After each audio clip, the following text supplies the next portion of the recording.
I think we're on the 4th page now. Yeah. Great. Welcome, everybody. We're just waiting for everybody to land in.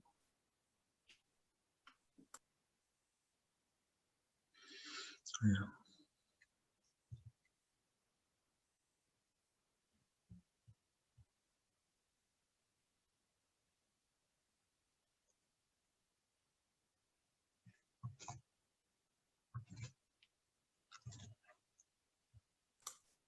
Okay, do you want to maybe get started there, Tom?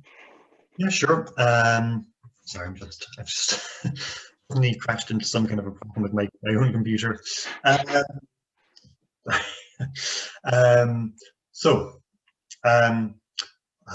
like to very glad to welcome you back. We're continuing this week very much on our theme of welfare in the Economy and Society Summer School, and very pleased today to introduce or to host Magnus Hansen from University of Roskilde in Denmark, who'll be talking about his recent book, The Moral Economy of Activation. I understand it's my favorite phrase in it is trying the unemployed, you know, which is very interesting, kind of judicial, and well, it has a lot of different resonances, and to make also a very interesting conversation in this, we've invited also Fiona Duclos of UCC and Michael McGann of University Maynooth in Ireland to kind of curate a kind of conversation around welfare. Where is it going? How is it justified? And the different political and policy questions therein. So I'm going to be very quiet and turn it over to Magnus to present, Fiona and Michael to respond, and then around 10:30 we'll get to questions and answers. And please post questions in the chat or raise your hand, and at any point, and we'll get round to everybody in the end. So that's it for me. Magnus, take it away. Hey, thank you so much, Tom, and yeah, thank you very much, Tom and Ray, for inviting me and being part of this impressive series. And in particular, also thank you to Fiona and Michael for engaging with my work. That's yeah, I'm very grateful for that. It's always exciting.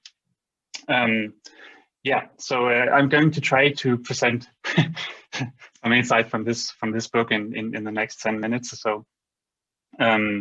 Actually, the Trying the Unemployed was the original title, but the publisher didn't like that title, so now it's this one. So yeah, that was just a side note. Anyway, so it's going to go a little quick, obviously, and but yeah, so please just whatever you find interesting, please ask me to elaborate further on whatever you find interesting or provocative. So yeah, the book was sort of or the work that I did was sort of an attempt to how to take ideas, justification, morality seriously. And by seriously, I mean sort of both as more than ideology, so more than simply a means to mask what is really going on, and satisfy the public, more than that, but also more than, which is another diagnosis that you find in relation to this reform trend that I'm trying to understand here, than Ray and Tom was also addressing a couple of days ago, as this idea of a kind of a post-politics era. So the idea that this is kind of legitimized through kind of a scientific, evidence-based way of reasoning. So while that is certainly a part of it, I think at least that was what I saw that in that post-financial crisis period, this was not at all the only way in which these kind of reforms were legitimized. And that's was another sort of another kind of way of another trend or explanation that I was trying to at least sort of engage a bit critically with was the whole trend of governmentality and this immanentism that Mitchell Dean was talking about also in this series. So the idea that it's kind of self-legitimized through the local technologies and instruments and so on. So it was also an aim to take public debate more seriously. And then there were some underlying questions that I tried to that were kind of puzzling to me. So, for instance, why this turn to punishment and the use of coercion in these policies. Also, why this interest or almost obsession with the behavior of the unemployed in these policies and also in public debate. And then a sort of an underlying puzzle also was why this reform trend seemed to be immune to crisis, like for instance the financial crisis, also immune to failure, and in that regard also in some ways immune to criticism. So why did it continue to keep on reforming itself along this path, even though it didn't work to a large extent, and so on. Yeah, and then finally, a kind of a dissatisfaction from my side with the existing typologies and sort of tools to understand what was going on in various countries. So we have the welfare regimes typologies, and we also have, in order to explain the turn towards workfare, we have this distinctions that many of you are familiar with, I think, with distinction between a kind of punitive work first neoliberal approach and then a more soft enabling human capital approach. That was kind of the way of dividing different paths of countries.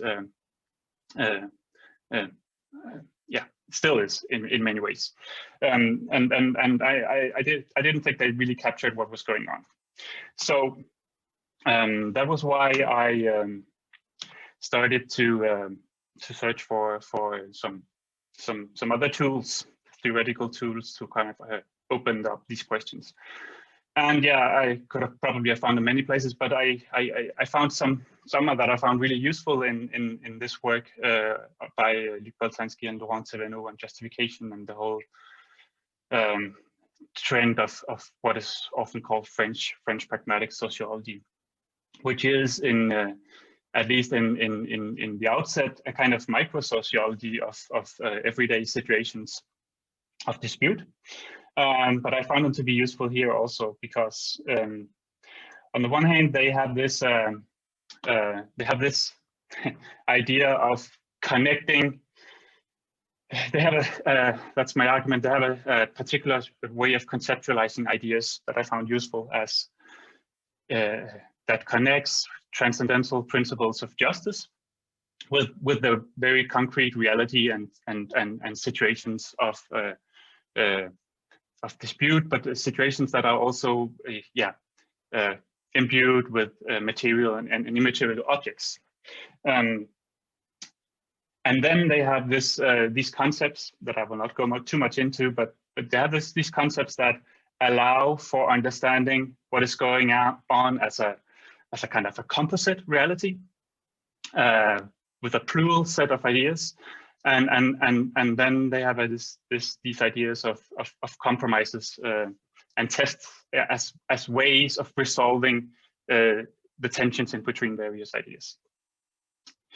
That was a very brief introduction to that, and then I kind of took that and tried to use also this idea of then different orders of worth, but in a more specific setting in relation to these reforms, which were about activation and about how to deal with unemployment.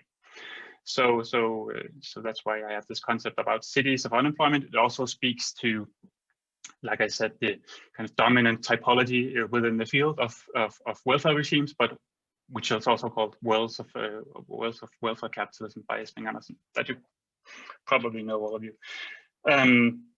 Yeah. So this is a kind of a, yeah, perhaps 80% French pragmatic sociology, but 20% Foucault in it. So there was this idea that you could that we, by looking at public debates around these reforms, we could map the moral constructs that are both repertoires of evaluation, but they are also kind of they also guide governing this problem, and they are both means to make sense of reality, what is relevant here, and what explains what is going on in a given situation. And they also infuse this reality with morality. So what is right, what is wrong, what and whom are more or less worthy. So yeah. So this is a simplified version, but so on the one hand, we could say that what's kind of the pivot of each city of unemployment is a evaluative principle and a conception of what is the good way of governing within each city of unemployment. So there's this evaluative principle, then there is a notion of how to govern, what is the aim of government, and then there are also, of course, people living within these cities. So there are a variety of personas or subjects. There's a conception about who are those who are not working and who are those who are working. Often also related to worthiness, of course. Okay. Yeah. So I did this kind of quite elaborate mapping of public debates around reforms in France and Denmark, and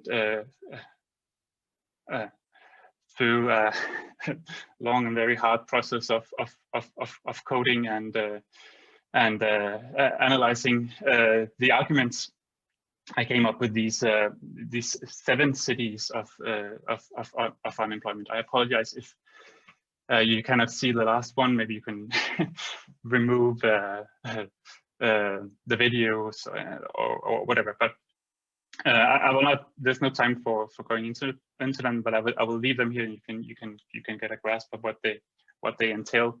But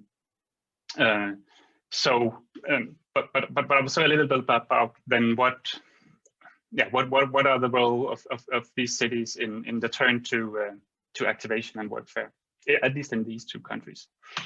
And in simplified terms, we could say that it is these 4, the latter 4 cities that are in many ways used to justify reforms, and we can also say that in many ways the justifications of these reforms also entail a critique of the elements of the first 3 cities. And there are also some commonalities, common denominators of the 4 cities driving these reforms. So there is something about that they all, they all aim somehow and differently to enable active behavior.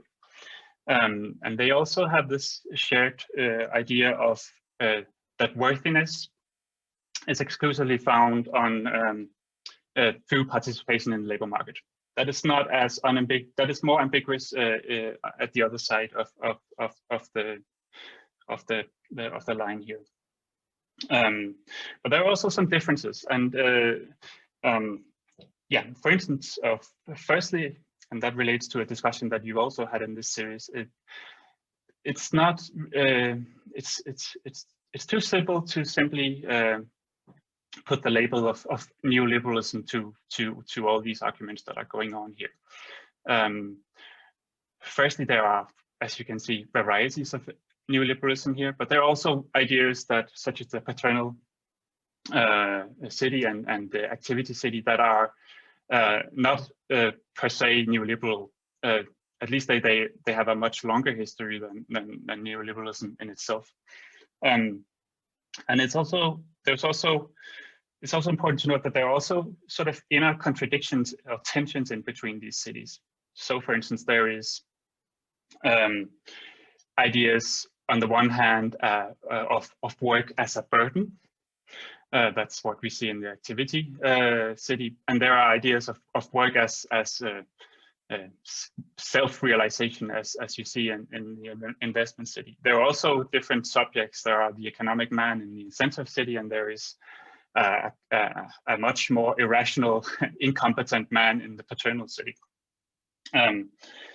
Yeah, and what I try to show is also how then these tensions are resolved through categorization, profiling, and so on, that kind of try to divide the unemployed, the group of unemployed, into various categories. Yeah, but then there is also another important note here, which also relates to the times that we are living now today, COVID and so on, and this question about what's going on now in this COVID pandemic period. And that is that this is not a sort of it's not a paradigmatic shift in the sense that we have replaced the three former with the latter four.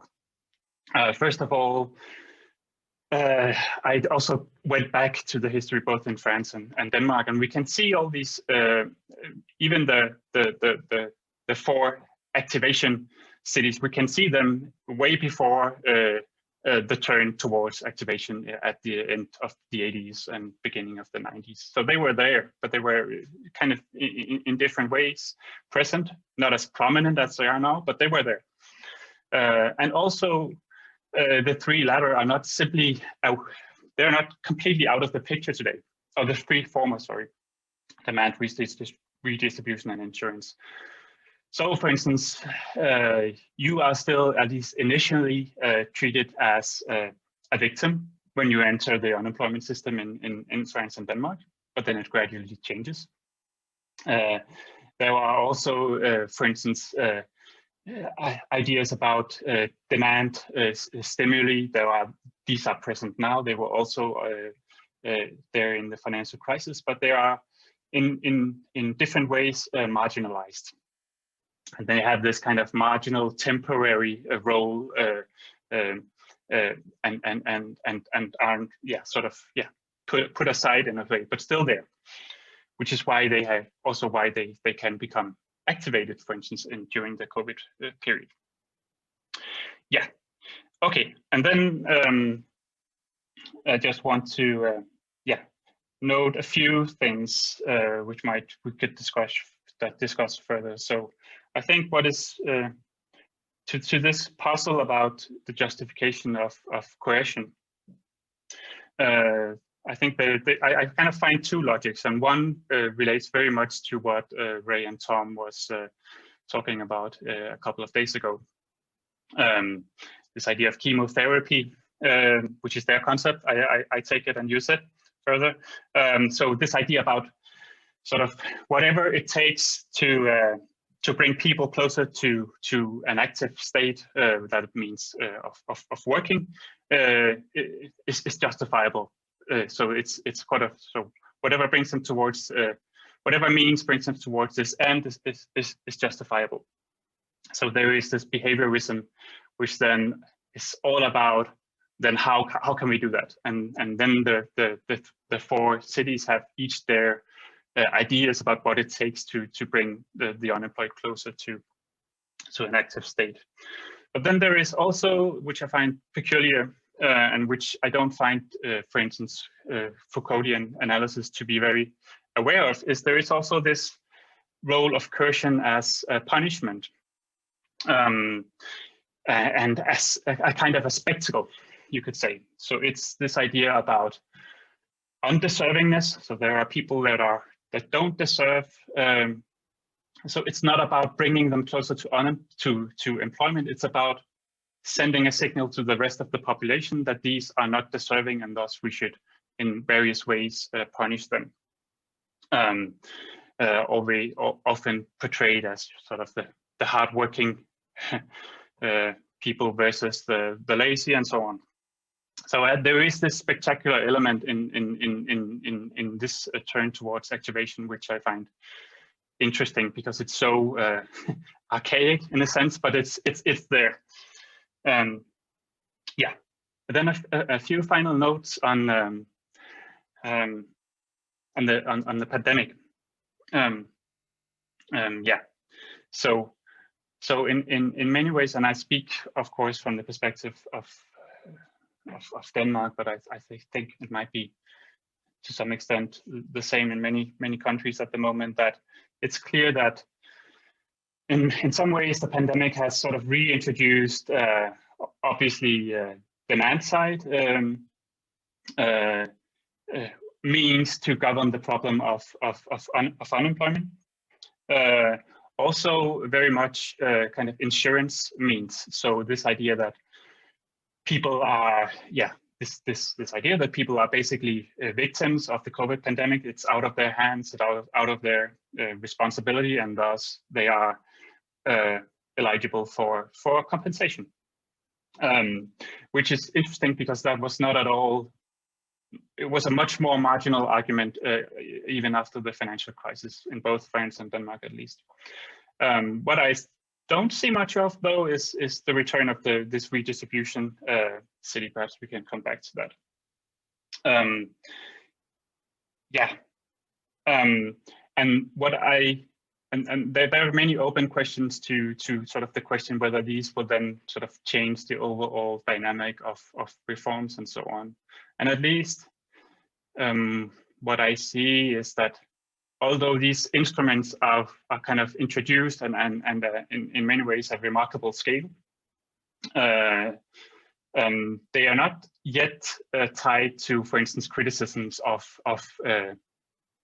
existing policies, of the policies that they have in many ways suspended. There are many actors working on this. I would include myself in that endeavor. But it's still very open whether these again are kind of temporary means, and we will return to sort of normal when hopefully we will be beyond this pandemic. It's a very much an open question. Yeah. So I think that was my initial presentation, and then yeah. We can take it. Yeah, I mean, over to Fiona and Michael. I know you have responses and questions too. So, in whoever, Fiona, would you kick us off? Sure. Yeah. Thanks, Tom. Thanks, Magnus. So I've just put together some kind of threads of a response. I've been saying that I hadn't read Magnus's book, so this was a really wonderful opportunity to read his work, and so the first things I wanted to say were just things that I found really useful in the book. So my background is social policy analysis. I've been looking at activation in Ireland in particular, the changes that have been made since the financial crisis in 2008, 2010 and so on. So first of all, I kind of want to say that I think that the contribution is a really rich and really useful intervention into debates around activation. And I think it offers many avenues for people doing research from PhD onwards, not only in the arena of activation, work and welfare, but in so many areas of social policy in terms of how there are moral justifications for policies in relation to housing and homelessness, education, health promotion and so on. I think its utility is very wide and very rich. The second thing, just specifically in relation to activation, I think the point that Magnus makes of kind of going beyond or pointing out the problems with this kind of division between progressive and regressive critiques of activation is very, very useful. And to look instead at how coercion is justified in so many ways of understanding unemployment is a more useful avenue to take. In terms of policy making, I think it's the idea of the notion of composite ideas is very useful, and that there's always tension between different ideas, and that you kind of don't set out to look at a direction of policy in a very kind of deterministic way as an unfolding of a plan or a set of ideas that come to a conclusion.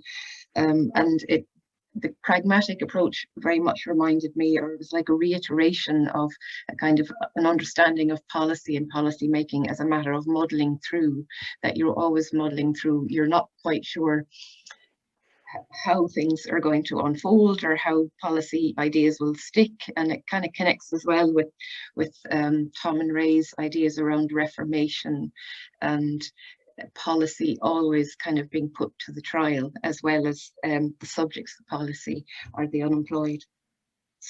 And then kind of moving on to my own area of interest, that's activation in Ireland. I think the cities of activity, investment, incentives, and paternalism are also very useful to look at what's been happening in terms of activation in Ireland, particularly since the financial crisis. And Magnus has in his book the notion of the strange non-death of activation.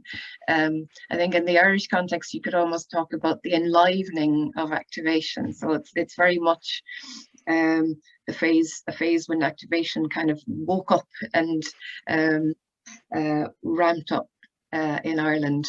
And looking at these ideas, these cities of unemployment, I kind of felt that a lot of what was happening in Ireland post 2008 was putting the whole system to trial, putting the system to test. And there were all these ideas around Ireland being a laggard, being like an emperor with no clothes, being exposed for lack of compulsion, and so on. It kind of meant that there was a kind of a self-critique amongst policymakers, both internally and externally, that the Irish system just wasn't at the races, and the whole system was lazy and needed activation. And there was one, I think, very almost amusing piece of research that kind of revealed how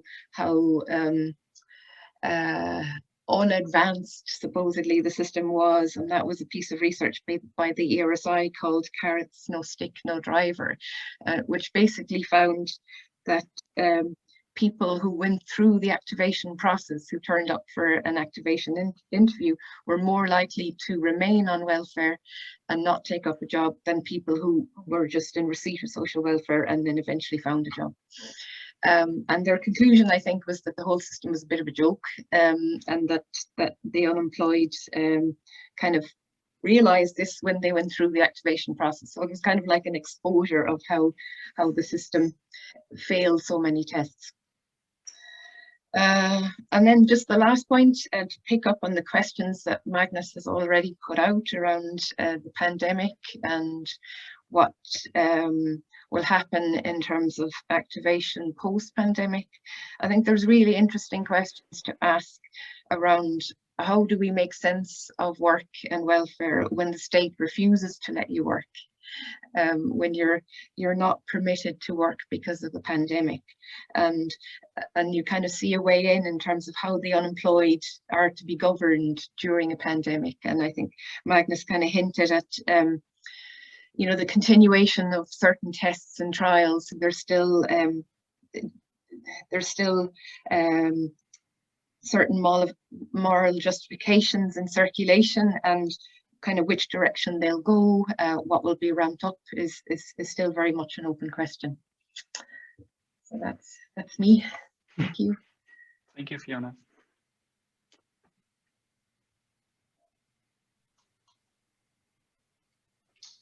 Thanks. Do you want me to go? I'll maybe say a few comments as well, just to follow on from Fiona, and then we can open it up to discussion. So my background, I suppose, is in street level bureaucracy research and the implementation of kind of welfare to work and activation. But I also, a long time ago, was a political philosopher as well. So I really love this notion of the moral economy of activation. And to echo sort of some of the points that Fiona picked up, some of Fiona's kind of comments on the book, I really would encourage people to read this book. My initial reaction to it was how beautifully it was written, and that this was written in your second language. Gosh, if I could write like that in my first language, it would be lovely. But one line that really stuck with me, and it was in the 8th chapter: the moral economy of activation and the activation instruments it justifies creates and enforces a community of working people in constant moral tension with non-working people. And I thought that really captured kind of the performative work that these kind of cities of justification or cities of welfare kind of play in society. And I'm reminded, I spent a bit of time in Australia, and the treasurer of Australia at the time was a great one for talking about lifters versus leaners, and kind of performing this, where of course we have the language of thrivers versus skivers, and we have the language of sufficient versus dependent, and sort of coming to putting my sort of political philosophy hat on for a moment. I wonder and I'd be interested in your comments about what you think the role of this of kind of look egalitarian theories of justice are actually performing as well, threaded through these moral economies. This notion that we have an obligation to compensate people for inequalities that are the result of misfortune or brute luck, which seem to filter into the redistribution and insurance paradigms, but we don't have an obligation to compensate people for poor choices and their crap individual agency, which seems to my mind speak to the paternal investment and the incentive, the paternal and the activity kind of cities of justification that you speak about, are those kind of municipal moral economies that you talk about in the book, and how the third way notion of the kind of social investment paradigm fits into this equation is, of course, the million-dollar question. But I think what all of them, what these four cities that you sort of really accentuate in the latter part of the book have in common is what kind of Sharon Wright would call a downstream understanding of the problem of unemployment, that they locate, and you very much bring this out in your work, that they locate the problem in the individual who's to be acted upon through the kind of chemotherapeutic strategies that you highlight. And you raised kind of tension as well towards the end of your talk there about the intersection between what this does to the people who are already in the labor market, and how kind of the justifications of coercion and the kind of punitive approaches that are doled out to the unemployed have a kind of performative role on kind of disciplining labor market, or instilling labor market discipline in the rest of the workforce, particularly in the kind of precarious employment. Hartley Dean has this lovely idea of pimping the precariat as being the kind of goal of activation policy.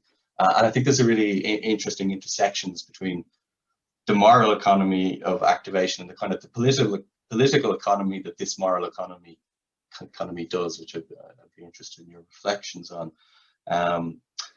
And then to finish up, talking about the issues of COVID that you and Fiona have both highlighted, and I'm wondering to what extent you think the current pandemic has kind of disrupted particularly these four downstream cities, the incentives, the paternal, the investment, the activity that you talked about, because kind of the situation of pandemic unemployment can't be explained in terms of these kind of cities of unemployment.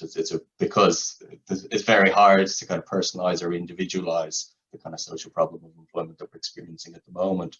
But I think that the categories that we've invoked, especially in the Irish case where we've introduced this idea of a pandemic unemployment payment to kind of perform this emergency welfare work, has kind of tried to disguise this by saying, well, this is an exceptional situation of unemployment that's really, really unique. It's caused by a global pandemic, and therefore we can be generous and move towards a more kind of redistribution or social insurance kind of model of welfare.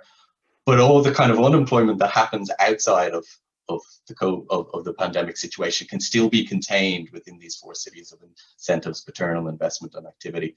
And we see this with the inequalities, the administrative inequalities and distinctions that we make here in Ireland between people who became unemployed before the 13th of March and people who became unemployed after the 13th of March. So I think there's a lot of really rich ideas in the book, and it's a terrific piece of work and really something that I'll draw upon very much in my own work going forward. So thank you for the book, and yeah, I'll be interested in your responses. Thank you so much, both Fiona and Michael, for your really careful reading of my work. I'm really grateful for that. It's a pleasure to read, to hear your interpretations.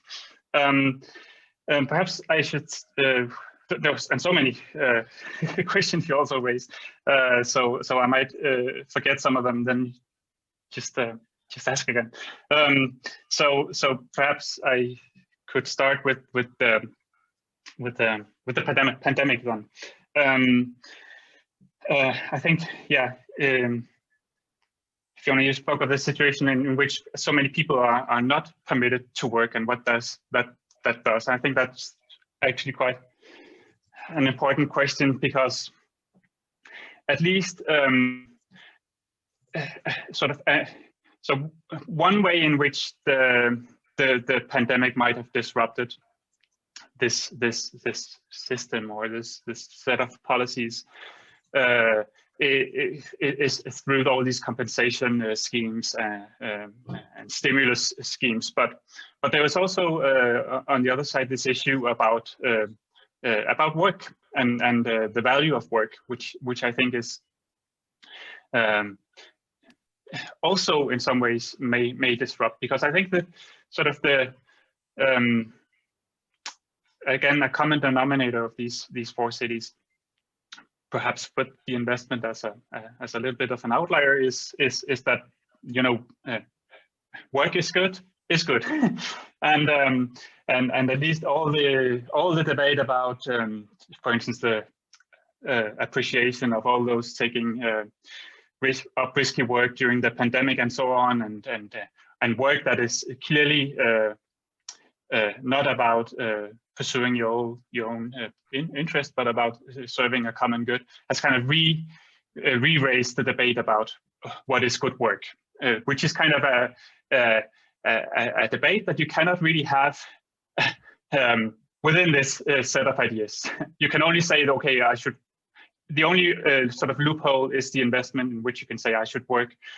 Good work is when I fulfill my talent and my skills. But apart from that, you can have really limited discussions also in the job center, in which you are constantly asked to sort of be flexible and reconsider your worth, in a sense. And I think that ties to some debates that you've also had in this series that I found really interesting. I mean, I think one of the, let's say, maybe one of the problems of the left, put in very general terms, is that the kind of there is no so one of the really strength, you could say, in terms of justice and justification of these ideas, is that they have a very sort of strong appreciation of a certain, they have a work ethic, basically, and the activity city, of course, crucial in that respect. And I think that that's perhaps the problem of these first 3 cities, is that they lack an alternative work ethic to sort of exactly put to the test this very limited notion of an understanding of work that we find both in public debates, but certainly also in the job center and elsewhere. So yeah, I found that really I find that really interesting. Again, a completely open question. Yeah, it's really interesting your thoughts on the Irish system, Fiona, as well. And I'm glad these ideas about I'm glad that you take up this idea of the composite as important.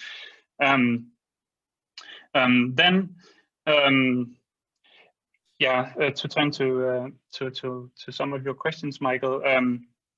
You also so that's perhaps you speak about this, about they sort of zoom in on the individual. That's another common denominator. And which is embedded in the behaviorism that kind of is also sort of all over the place here. But I think that there's a bit in these ideas about individualization. There is at least a bit. I think the ideas here are let's say a bit smarter than simply just putting all the responsibility on the individual. So, for instance, you in the incentives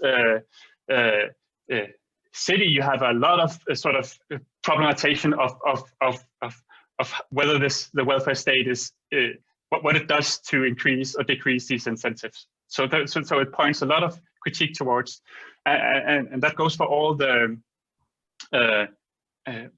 cities here, that they also have so for instance, you can also in the activity world, you can have criticisms about lack of infrastructure, for instance, that decreases the mobility of the workforce. And you can also have criticism of inefficient educational systems in investment city. But I think, then the trick is here that every time you do kind of a reform, for instance, strengthening training, the possibilities of training, then the sort of final effect is a responsibilization of the individual. And I think that we see that very clearly in I think one of the most extreme cases is Denmark, because we have such a strong belief in the capacities of our institutions that allows for believing in equal opportunities, for instance, and so on. And then I think this is I have never described it as that, but I think you're completely right that there's a performative role of these policies also. I kind of call it a spectacular role, but there's certainly and one of them is, for instance, when you find, as we do in Denmark, we find workfare schemes in which unemployed people, they carry certain vests, and you can see them in it's public work. You can see them that clearly send signals to the rest of the population that, don't go there. But you actually also find them in the economic theories that were sort of the whole new classical thought of the natural rate of inflation and so on. You have the whole the fear here is that if you don't increase supply, you will have raising wages, basically. So in that sense, there is also a kind of a recognition of a performative role in economic theory that kind of underpins these reforms. I think we forget that it was really the first economic theories were really sort of about decreasing the power of unions through increasing the supply of labor. And then perhaps I should stop here.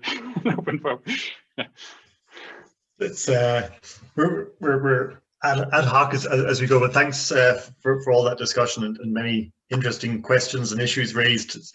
The thing about the welfare state, there can never be enough said, but just to open to the floor, people want to put their hands up and we'll go to them, or to put questions into the chat. I see Ray has his hand up straight away already, so we'll take Ray first there, I suppose. But Yeah, sorry, always kind of jumping in, but I don't mean to hog it. No, thanks a mil for that presentation, and I like Michael, Fiona, and Tom, a great fan of your book, and it drew me to want to work with you. So it's an endorsement. I'm not sure it's worth putting that anywhere, but I suppose you start the book with this really nice kind of exposition of this idea, the active society, and activation at the heart of it. And then in your taxa or schema here, you have activity at the end, and like each of the other discourses, I think, is really, really well established in people's minds and has kind of like a deep genealogy. And the active one I felt was the least, well, it was the most innovative, certainly, and you started the book with it and it's in the title. So just wondered if you wanted to comment on that and maybe talk about where that idea came from and paint it out for people, because I think a lot of people will know the insurance, the incentive, the paternalistic discourses really, really well. Yeah. But the active one, I think, is yeah. Sorry. Yeah. Yeah.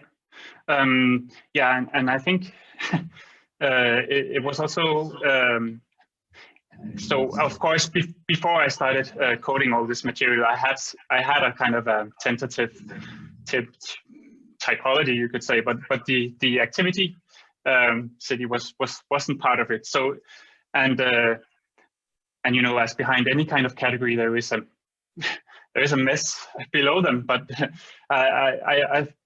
so it's and so this was my attempt to gather some ideas that sort of I gradually came to see as well. They're kind of the same, and some and it's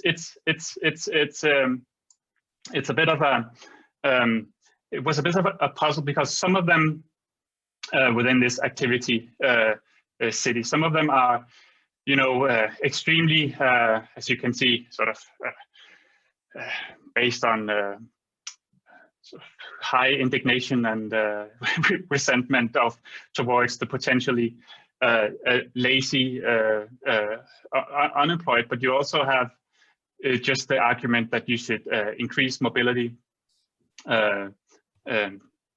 by making better public transport and so on. So it is a bit of a, perhaps it's too heterogeneous, I don't know. But anyway, I think it's it kind of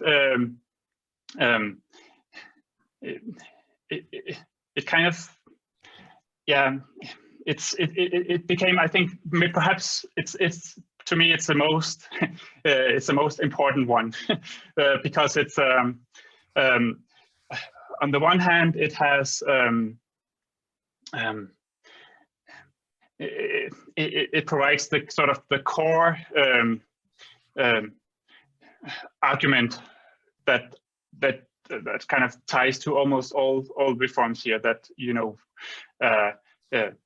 to be included in society is to work, and that is the only way in which you can become a full participant in society.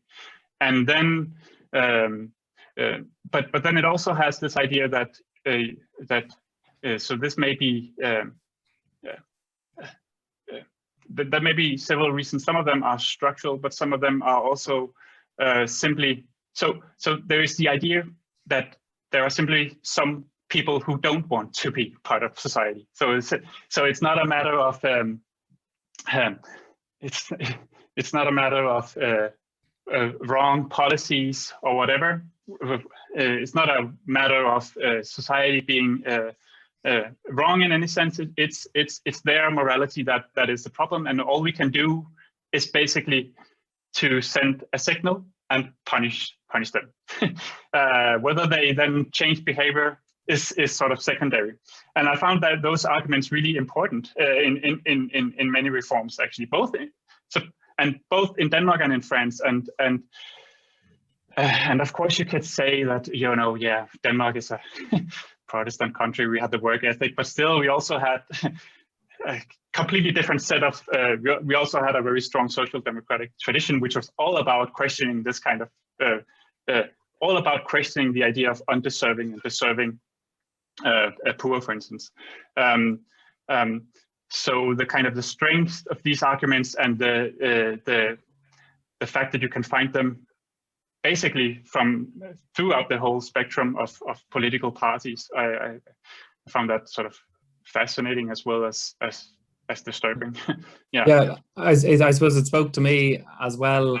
Like, it works at a real micro level because it's internalized. I think of my own parenting during COVID and trying to make my children active, and then also like at the kind of macroeconomic level, where the concern of sclerotic Europe and that we're not a dynamic economy, and I thought it was a very powerful idea. But thank you. And just a final note, because it's one of the reasons why sort of I spoke about the puzzle about why criticism sort of, it doesn't really bite.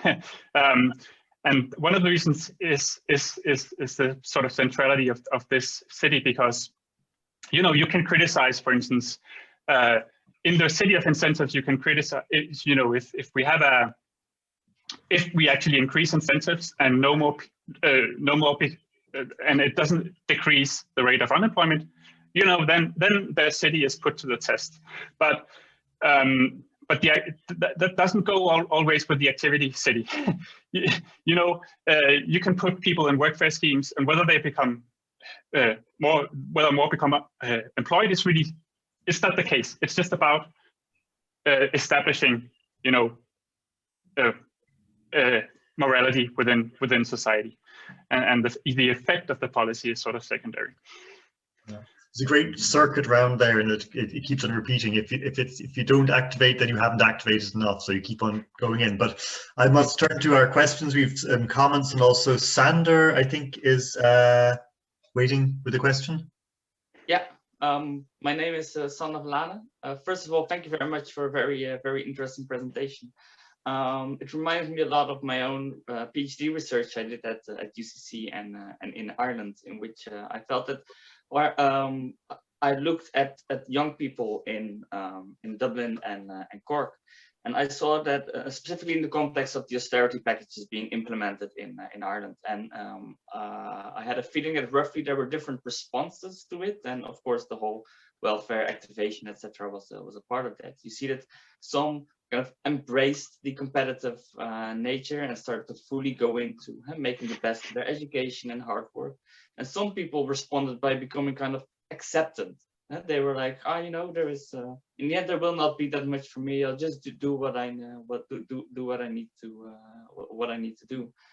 And I'm now based at the University of Groningen in the Netherlands, where my colleagues did a 3-year experiment with unemployed people, and they divided them in 3 groups. One had the normal procedure where they have to show, I think it's 6 job applications a month.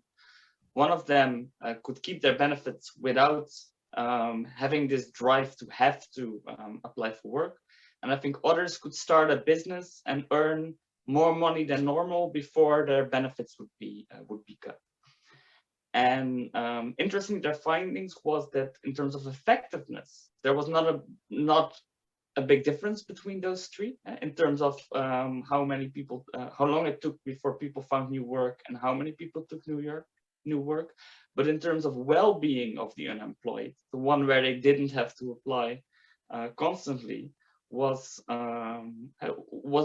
it improved their well-being way more than the ones that were constantly under pressure. So the constant pressure to apply was not effective in getting people into work faster, but it did reduce well-being. So yeah. Coming to my question, how do the responses, organized or not organized by different people, play a role in reforms of policy? Is there kind of a tentacle into the field of the unemployed where responses are being taken in? Is there research being done? Is there a role for maybe organized unemployed that organized resistance? How do they try and achieve or not achieve to have influence on the policy making? Yeah. Thank you for that question, Sander. So yeah, really interesting. I think that so if you look at the cities here, so so for instance, so the question, which is I think that is a finding that we find often in these kinds of experience. We also find it, by the way, me and my colleague Sabina, who is here also, we've done some research on the effects of the suspension of all these measures during COVID, and we also find, not in quantitative terms, but in qualitative terms, we seem to find more well-being among unemployed people. But the question is then also, so not all ideas here, not all cities are capable of appreciating the increased well-being of unemployed people. And you could say that in fact it is kind of a problem to some of the ideas on the right side of the spectrum here. Although although it's certainly will be appreciated both in redistribution and insurance city here for various reasons. So, but that brings me kind of to the to your question about resistance, because we have and then now basically, well, the history in France and Denmark is very different. In France, there has been a long time sort of organized kind of what they call unions for unemployed people. In Denmark, not at all. And so there has been, of course, we are the kind of unemployed who are part of the insurance scheme are kind of represented, you could say, by unions. But on the other hand, those in the social assistance scheme are not at all represented. They're represented by the social workers union. And there has been kind of an increasing resistance movement from such unemployed about sort of the suspicion and control and all these kind of things. Also, but I find it interesting to to see then how do they justify or criticize what is going on. And so, for instance, often this this kind of resistance and critique is turned into this kind of a legal critique. So we so our rights are unclear and so on. And again, I think that they also kind of lack a kind of a language or repertoire to make their critique more efficient.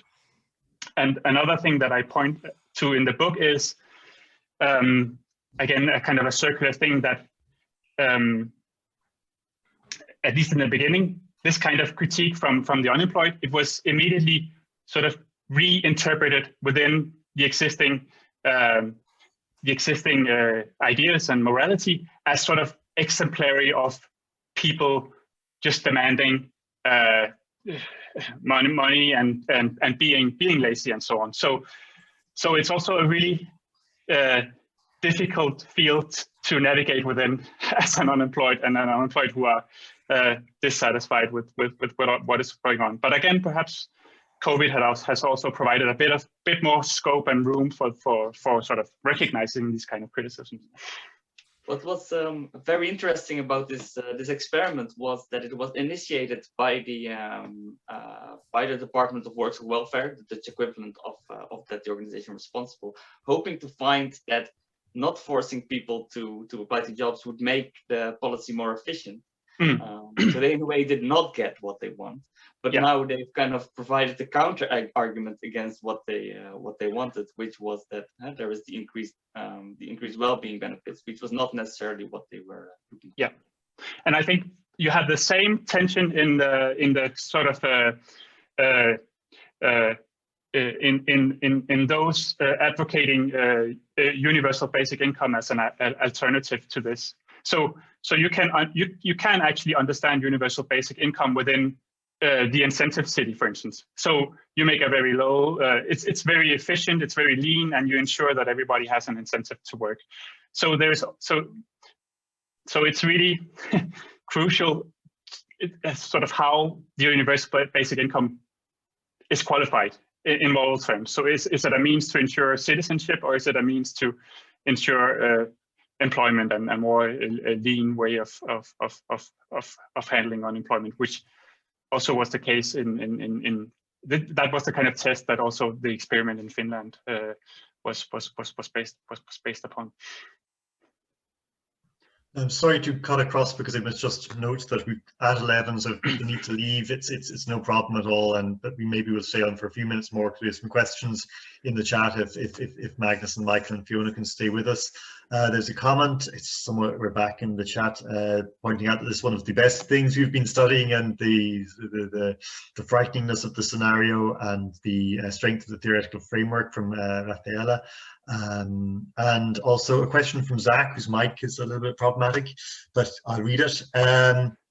Which of these cities do you think will dominate after the pandemic ends, or will it be a combination of them? So Magnus, it's for you. And yeah, I think that we are kind of in a I think also the lesson from the financial crisis, but also the lesson of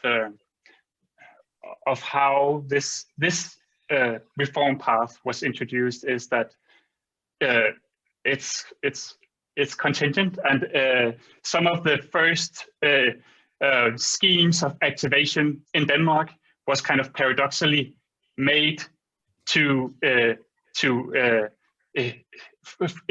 with insurance arguments, so to keep people within the system and so on. So I think it's really at least there is kind of in historical institutional terms, there is perhaps this kind of critical juncture or window of opportunity, but I mean it's highly contingent on which way it will go. And I think sort of at least the lesson of the financial crisis is that most likely it will probably return to normal, but we'll see. The most hopeful move seems that investment might become something that the left could take over, and that's could move towards the left side of your graph as when we were discussing this. So are there any more questions from the floor or hands? Or I mean, I don't want to keep people, but I thought that Fiona raised a very interesting question of this evaluation and the judgment and the evaluation of the system and so on and so forth. And it seems like there's this famous book in UK sociology at the moment on welfare called Stigma Machines by Imogen Tyler. But in a way, what you're talking about here is not a stigma machine, but a judgment machine or a judgment apparatus. So the system keeps on judging itself, but it also keeps on judging the people that come through it. And this endless production of judgments, and some of them are quite spectacular judgments. These as the chemotherapy or this, as you were discussing. Yeah. I mean, why is it that the welfare has become not just a means of support, but a judgment apparatus? If I can ask such a tabloid question. Yeah. Well, I think that's the question that I try to answer through. I mean, so it's yeah.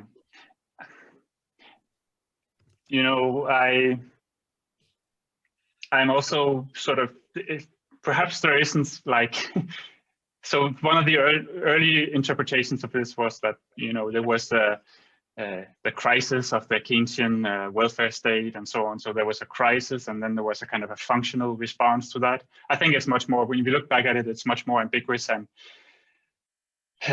some ideas also enter before there is a crisis and help problematize a crisis that wasn't there before, perhaps, and so on. So it's, but at least it's the, I think that this idea with that, which then has multiple explanations and a set of different a different history, these kinds of ideas, but the kind of common denominator that we can somehow, that is, it's a matter of somehow change the behavior of the unemployed. Of course, that is in. It started as, in Denmark, it started as this very sort of black box of the idea of structural unemployment by economists, but they didn't really have any sort of answers to what then caused the structural unemployment. And then gradually, and all these kind of ideas, some of them are coming from economists, but others are coming from sociologists, and others are coming from just scandals popping up and so on. So it's, yeah, perhaps the story is just that we could also, of course, point to, you know, influential organizations that have disseminated the ideas and so on. But it's also, yeah, it's also just a contingent process.